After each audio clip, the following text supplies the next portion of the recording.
আসসালামু আলাইকুম। আপনাদের সবাইকে স্বাগতম আমার ইউটিউব চ্যানেল নিউজ মায়া পিবিএসে। আপনারা এই ভিডিওটি দেখছেন মানে আপনারা সামনে ভালো একটি ভিডিও উপভোগ করবেন, এটা আমি প্রত্যাশা রাখি। এটি সিলেট ইন্টারন্যাশনাল এয়ারপোর্ট।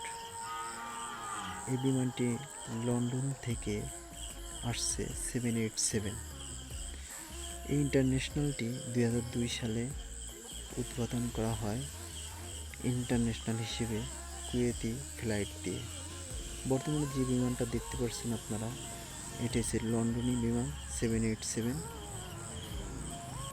এই সিলেটে হিউজ পরিমাণ লন্ডনী প্রবাসী আসে, যা বাংলাদেশের কোথাও নেই।